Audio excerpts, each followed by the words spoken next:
Мои хорошие, всем привет, меня зовут Ева Лехцер, вы на моем канале, и для вас по вашим просьбам я выполняю обзор колоды Таро Ви, либо Таро вампиров. Это новинка этого года, она издана, ну, в Левелин она только якобы в ноябре выходит, Лос Карабео отпечатала ее ранее, то есть в октябре уже можно было ее приобрести. Итак, в принципе, колода 2021 года, в моем случае издание от Лос Карабео, Италия. Здесь у нас идет 78 арканов, плюс к ним идет инструкция, мануал. Выполнено это все в такой жесткой картонной коробке, которая таким вот образом открывается. Как вы видите, все выполнено в стиле премиум качества, то есть люблю такие колоды. Здесь все идет в глянцевой ламинации.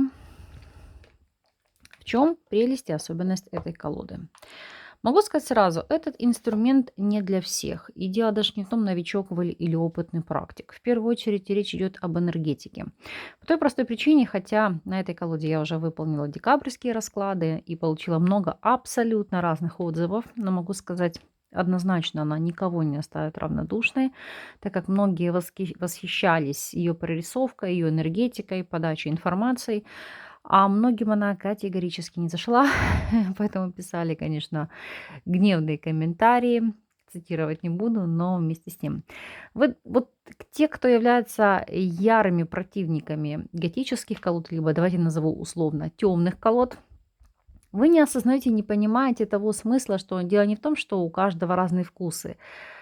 Кому-то она заходит по энергетике. Вот так, как вы любите, допустим, светлые колоды, они вас подпитывают энергией, так она подпитывает энергиями тех, кто любит готику, вопросы смерти и все, что с этим связано. Ну, все мы абсолютно разные, со своими энерговибрациями, и кому-то да, кому-то нет.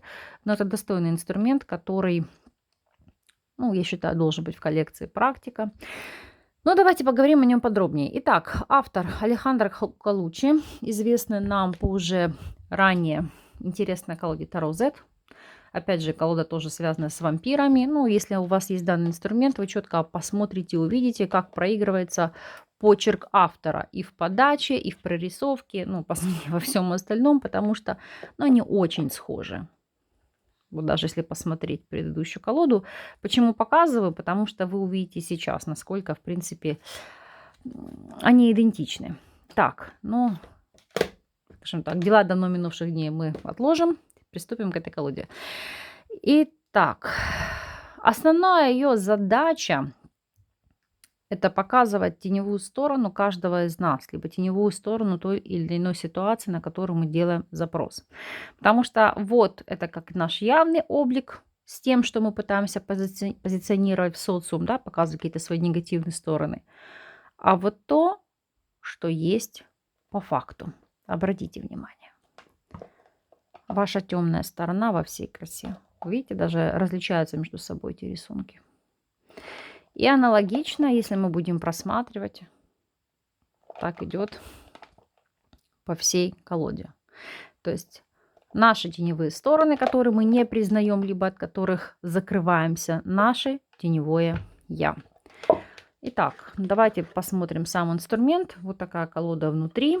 Сразу могу сказать, она не понравится тем, кто не любит двустороннюю глянцевую ламинацию, потому что будет бликовать, и ну, вас это может не устроить. Здесь традиционно у нас есть две карты, назову их так, нерабочие. Одна рекламная и одна пустая. Вот. Рекламная, одна пустая. Очень хороший плотный картон для тех, кому это важно. В плане качества я не вижу здесь отслоек ламинации, поэтому вот те, кто жаловался на какие-то издания предыдущие, да, я помню один период Лос Карабео этим грешила, ребят, сейчас с этим все в порядке, то есть все замечательно. Почему я тоже являюсь противницей именно глянцевой ламинации? Потому что если вы работаете на ютубе и так далее, сильно бликует. Это доставляет свои неудобства. Понятное дело, что вы можете грамотно выставить цвет, от этого избавиться, от этого уйти. Но те, кто часто делают фото в свои паблики, или вы выкладываете, или вы снимаете карты, это иногда доставляет неудобства. Что мне нравится? Несмотря на то, что здесь односторонняя рубашка, как мы видим, здесь залитый кровью перевернутый крест. Ну, для кого-то это вызывает Не то чтобы сомнения, для кого-то плюс, для кого-то минус. Могу сказать так, если вы работаете на прямых с перевернутыми, ну вам это особо в глаза не бросается, потому что вы сосредоточены не на том, какой аркан вы держите в руках, прямой или перевернутый, а о том, каким образом вам идет информация. То есть рубашка действительно в винтажном таком стиле готическом мне зашла, мне нравится. Теперь сама колода. По поводу мануала немножечко расскажу позже, обращусь к нему. Сегодня буду нарушать правила, буду действовать нестандартным образом. Обычно я всегда выкладываю колоду по порядку. Сегодня она у меня в хаотичном порядке, так как я с ней работала. И скажу честно, ну, не вижу смысла выкладывать от нулевого аркана до итогового, до 78-го. Почему? Потому что тем, кому интересен обзор, вы и так посмотрите все по порядку. Итак, сама колода идеальная. Замечательная вырубка, колода не искривлена, хорошее качество печати, хорошее качество картона. Итак, почему однозначно новичкам с ней будет сложно? Потому что, повторюсь, вы здесь не увидите классических прорисовок по райдеру Уэйту. Она, хотя и соответствует стилистике и системе райдера Уэйта, но в плане прорисовок она больше идет оракульная. Хотя все остальное соблюдено. И масти, чаши, у нас непосредственно пентакли, жезлы, мечи. И последовательность. Шут это у нас нулевой. Сила у нас здесь... Сейчас, вот я посмотрю, но, по-моему, сила у нас все-таки 8, правосудие 11. И арканы у нас традиционные: паж, рыцарь, королева и король. Итак, ну, в частности, вот так обозначается рыцарь. У нас, видите, рыцарь пентаклей. Но здесь восседает у нас девушка, готовится к прыжку. Кстати, фактически все рыцари, они, знаете, как без отсутствия движения. И в данном случае вот ее взор обращен не на ситуацию, не вовне, а как бы, знаете, ну, под себя или то, что внизу. То есть это акцент все-таки на то, что она как смотрит в прошлое, прорабатывает какие-то ситуации прошлого. Маг. Ну, с магом здесь все стандартно, все понятно. То есть контроль, сила, власть, все стихии подвластны, возрождение из мертвых. То есть вы владеете ситуацией. Здесь даже объяснять ничего не буду. Интересная по своей подаче здесь 7 кубков. Обратите внимание, сосуды стоят за ним. Не знаю, насколько это хорошо видно. И видите, здесь вот обратите внимание, наполнены 4, а вы спросите, где еще 3? А 3, видимо, перед ним, как возможность того, что его ожидает. То есть исполнение мечты, исполнение желания, желание достичь цели, наполните последующее. Но вот скажу честно, если бы здесь не было этой подписи, ну, вряд ли бы кто-то здесь понял, что это все-таки 7 чаш. 3 чаш. Это, знаете, как обособленность от социума, но вместе с тем человек здесь от этого не страдает, ему комфортно, потому что его друзьями, его комфортной обстановкой являются вот эти вот, грубо говоря, какое-то растение, лес, ситуация, в которой находится. Зона комфорта. То, что тебя обволакивает, дает поддержку, дает радость, дает гармонию. Хотя тут вряд ли гармония читается. Ну, 2 кубков, я думаю, здесь все понятно, очевидно. Хотя здесь сказать, что это влюбленная пара сложно. Я бы даже назвала, что это, знаете, как... партнерский союз, деловой союз. Смерть. Это как вопрос о трансформации, это вспомнить прошлые жизни, это акцент на переменах. Ну, король мечей здесь очевидная ситуация. Холодность, резкость, расчетливость. То есть тут все это читаемо. 5 жезлов изображена вот в виде такого паука. И за спиной дом правосудия. Не знаю, насколько вам хорошо видно. То есть это отстаивать свое, бороться за свое, идти до последнего, идти до конца. 2 пентаклей. Здесь начертана лемниската. Это как, знаете, желание довести начатое до конца, не бросать попытки, даже использовать несколько возможностей одновременно для того, чтобы достичь того результата, к которому вы стремитесь. Ну, 6 кубков, только разве что благодаря надписи «Моменто Мори». Это как можно связать, сориентировать с картой ностальгии и воспоминаний. Повешенный. Внашивать идею. Опять же, здесь медитативные практики. Принадлежность к иному сословию. Королева мечей. Женщина в белом. Замечательно. Вот такая вот холодный проницательный взгляд, расчетливость, чистые идеи, воплощение задуманного. Пажи здесь, видите, изображены так же, как и, кстати, рыцари, как охотники за этими вампирами. Вот здесь это как любознательность, проницательность, поиск. Король жезлов, у нас тут вампир во всей красе, сытость, лидерские позиции, ярость, амбиции, то есть желание усытить свой аппетит, то есть достичь реализации амбиций. Так, туз пентаклей, как дар богов, как защита, как броня, как закрытая ситуация. Это, знаете, для вас как цитадель, то есть вы защищены богами. Семерка мечей. Это как проявление скрытой, бесноватой сущности. Девятка мечей – это то, что вы погрузли полностью в своих эмоциях, переживаниях, волнениях, страхах, и вы не можете с этим справиться. Такое какое-то отчаянное положение. Пятерка кубков. Вроде бы и среди своих, но вам здесь нет места. Вот какой парадокс. Ну, влюбленные, я думаю, значение здесь читабельно, понятно. Так же, по сути, как и властный император, хозяин положения.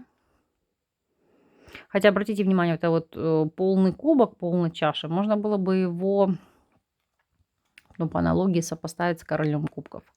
Но нет. Все-таки император, цепи под ногами, ситуация власти, контроля, тоталитарности. Вот очень нравится по прорисовке туз кубков. Нестандартная подача, аркана звезда. Посмотрите, какая. Вообще такое впервые вижу. Очень интересно. Жрица. Вот держит эту, как она, траурная ваза, или как она правильно называется, для кремаций. Там, где держит прах. Но у нее, помимо этого, это еще как сосуд, наполненный кровью. Потому что кровь это у нас в первую очередь как, да, символ памяти, ДНК, знаний, поколений и рода. То есть то, что она хранит. Колесо фортуны указывает также на циклы. Почему тут вот триединая богиня изображена? Это как связь с родом, это от дочери к матери к бабушке и так далее. Десятка пентаклей. Принадлежность к ордену, сословию, к какому-то закрытому сообществу. Вот, рыцарь кубков. Почему я сказала, что вот они все без движения? Обратите внимание.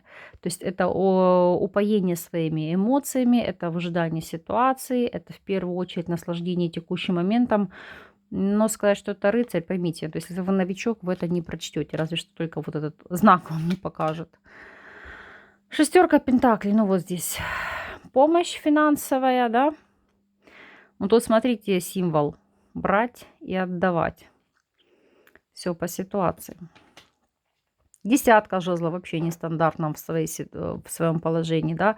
Как сложно выстоять или удержать свои позиции до рассвета. То есть тут есть таких ряд моментов, которые сложно читать. Или паж пентаклей, да, вот этим колом нащупать след, новый опыт, новые знания, взять след, взять нюх.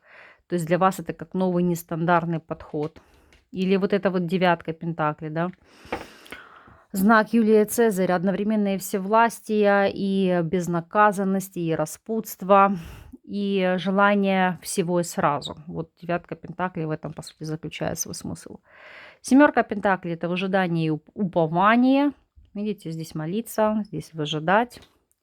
Четверка пентаклей – сохранность ваших ресурсов, то есть есть чем напитаться. Ваши ресурсы всегда при вас. В склепе. Колесница стандартна. Движение, путь, дорога. А вот и наш король кубков во всей красе.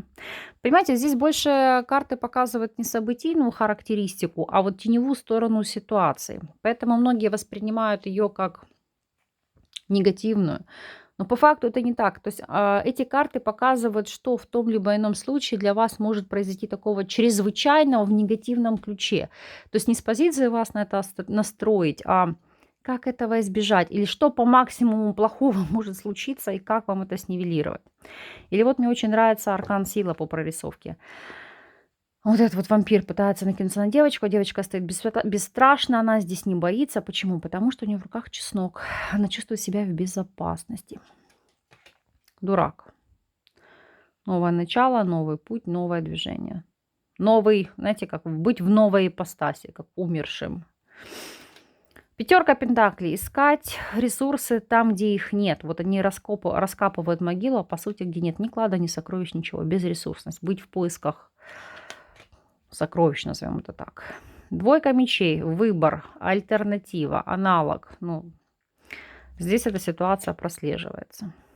Королева кубков. Ну вот эмоции, упование, творческие порывы, жить эмоциями, жить чувствами. Так, а вот оно наше правосудие. Даже после смерти будешь отрабатывать то, что тебе идет по карме. То есть спокойно не умрешь. Или интересная подача шестерки жезлов. Здесь Чингисхан, да. Как указывает вот этот вот щит, тут и потом, и кровью. Идти по трупам, идти по головам для достижения своей цели. Невзирая ни на что. Паж кубков, ранить в самое сердце, либо получить то, что вы хотите, знаете, вырвать из сердца, насытиться эмоционально, жить чувствами, получить удовлетворение от происходящего. Король пентаклей, жизнь в склепе, жизнь с традициями, консерватизм. Это в первую очередь, знаете, как клан, семья, ну как саркофаг для всей семьи, то есть это тоже нацеленность на стабильность, на партнерство. Вот смотрите, какая няшечка. Королева пентаклей, либо, иными словами, хозяйка кладбища. Просто прелесть. Отшельник — это вообще отдельная песня. Девятка кубков. Обратите внимание на нее. На эту гейшу вурдалаку, которая, вот, знаете, живет полной жизнью.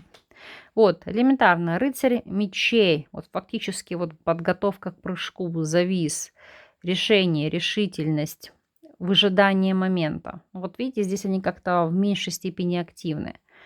То есть тут не то, чтобы боязнь появиться, а тут желание застать врасплох. Туз мечей, достижение результата, видите, кровью и потом. Луна, эксцентричность, психологические изменения, нестандартное, в принципе, поведение. Ну, понятно, что деструктив и прочее. Это и истеричность, и изменение психоэмоционального состояния. Тройка мечей. Вы скажете, а в чем же здесь смысл? А о том, что один обратит другого в вампира, как вопрос предательства и разбитого сердца. Туз жезлов, шикарная карта, как переход в новый мир, новое начало, на новая жизнь, новый этап. Суд, успех, принадлежность к клану, к семье, возвращение, ну, как в родной очаг, в родное крыло. Десятка кубков — это быть защищенным, чувствовать себя принадлежным к роду, продолжать дело вашего рода, упиваться тем, что вы, чем вы занимаетесь. Жрец, обучение, традиции, соблюдение канонов и законов. Паж мечей — выискивать, собирать информацию, достигать результата. Семерка жезлов — это как сорвать маски, увидеть, кто есть кто. Шестерка мечей, ну вот видите, ходит по воде. То есть нет ограничений, движение вперед без, не то что дополнительных транспортных средств, опять же, невзирая ни на что. Двойка жезлов, да, вот казалось бы, о чем говорит здесь эта карта. Ну, это как оборотни в полнолуние, то есть это как двойственная ситуация.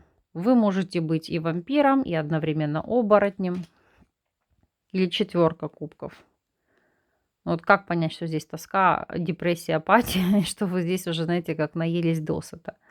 Это, в принципе, как существование настолько длительное, что оно вас уже не радует. Вы не чувствуете вкуса этого существования. Четверка мечей. Видите, как она здесь уже почивает крепким сном. Это как наблюдение за происходящим. Десятка мечей, ну это крах. Все, на вас напали, вас сейчас обратят в вампира. То есть конец вашей жизни, конец существования, конец происходящего. Мир, вот, это преобразиться, перейти в мир иной из обычного человека, вот вы стали вампиром. Восьмерка мечей ограничения, когда вы понимаете, что дальше вам идти нельзя. Это чревато для вас последствиями.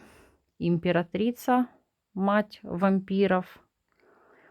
Посмотрите, какой образ. Рыцарь жезлов. Настолько тут уже, понимаете, как отдых после прыжка. Насколько активные действия, насколько активная работа, что сам кипит, горит. Но делает и продолжает достигать своих целей, несмотря ни на что. Умеренность очень понравилась. Зона комфорта. Вы чувствуете ситуацию, вы контролируете ситуацию, и вы понимаете, куда вам двигаться дальше. Башня. Это как пик экзальтации происходящего. Это в первую очередь для вас, как показывает эта карта, кардинальные перемены. Крушение старого образа жизни и, знаете, как принятие новой структуры, нового лада, нового времени, новых устоев. Четверка жезлов – это вот заваленный саркофаг, но пламя здесь горит, теплый очаг, то есть ваша зона комфорта, ваш склеп. Тройка жезлов – движение вперед, пройти сквозь тернии, пройти сквозь лабиринт, достичь цели. Есть страсть, есть мотивация, есть видение, как это сделать, и есть в первую очередь опора и верность своим убеждениям. Тройка пентаклей – это оттачивать свой труд, активная работа. Восьмерка кубков – это после битвы и ситуации сожаления, отчаяния, и благоденствия, и благодарности. И вот знаете, как спектр смешанных чувств. Восьмерка пентаклей. Систематически, кто, если не я, это, понимаете, выполнять свою работу каждую ночь. Но здесь вампира, видите, он полностью, насытившись кровью, продолжает системно обращать остальных вампиров, чтобы расширять популяцию. Пятерка мечей – это когда план не удался, сорвалась ваша ситуация, обратить кого-либо вам не удалось. Как следствие, остались здесь ни с чем. Дьявол. Ну, это, знаете, как ставить всех в созависимое положение. Вот непосредственно ситуация в аду. Всем раздавать обязанности. Солнце. Вот здесь карта неоднозначная. Хотела бы на ней остановиться. Почему? Потому что здесь не о благоденствии. Здесь солнце испепеляет. Оно изжигает одновременно. Это как... С одной стороны, внесение ясности, да, вы видите ситуацию. С другой стороны, ясность, либо информация, которая вас может сжечь или обжечь. То есть информация, от которой вам нужно закрываться. Восьмерка жезлов. Вот такой вот вампир, летучая мышь. Активные действия, работа, движение, скорость, быстрое развитие. То есть молниеносное нападение. Девятка жезлов. Посмотрите, какая здесь... Красавица. Но, видите, как бы наелась и стоит в такой закрытой позе из серии. Мне хватит. Ну, а вообще это недоверие, это закрытость, это попытки прощупать почву, кто вы и что с вами делать. Ну, а здесь это упоение, ну, как и упование, и, в принципе, акцент на то, на своей значимости, статусности, на властности, на высоком социальном положении и на том, что вы здесь, так сказать, правите балом, и у вас всегда есть при вас ресурсы. Это указывает королева жезлов. Вот такая вот колода, не совсем стандартная, повторюсь, безусловно, не всем подойдет. От вас буду ждать мнение вашего, вашей рецензии.